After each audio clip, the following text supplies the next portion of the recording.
So, salad rolls or garden rolls, fresh spring rolls. We are going to be using a rice paper for the wrap in place of seaweed. We're going to be using some rice noodles, vermicelli or angel hair. Going to be using some iceberg lettuce. Not a whole lot of nutrition here. This is mostly just for the crunch. And if you can guess, we're going to be slicing this up in a chiffonade.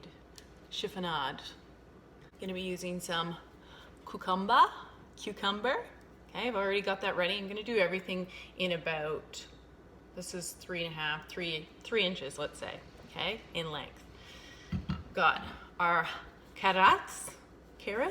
Okay, those are going to be sliced up as well. Can you guess what slice I'm going to do for inside these rolls?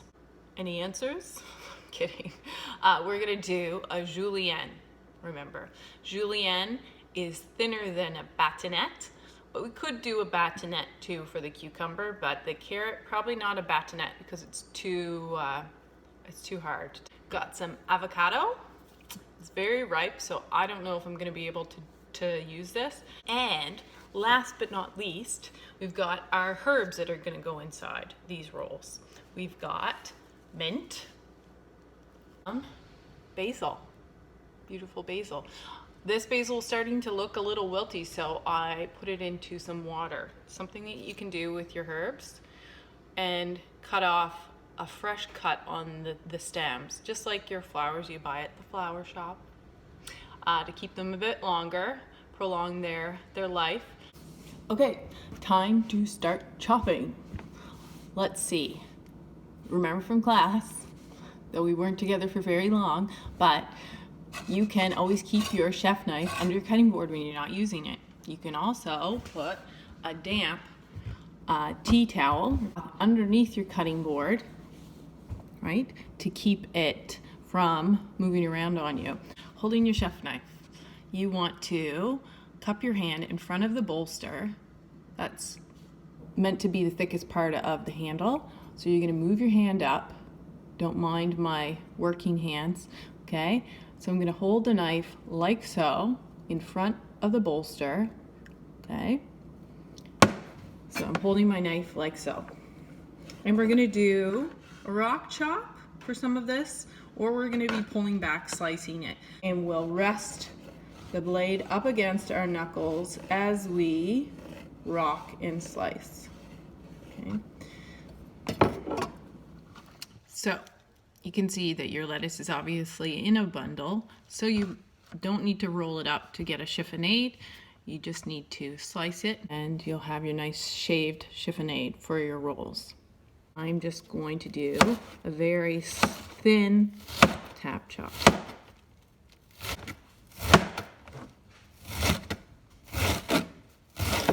On the topic of spices and herbs, we're mostly using just herbs tonight. There may be some spices in the dipping sauce, but herbs, they come from the stems and the leaves of plants that are either dried or used fresh.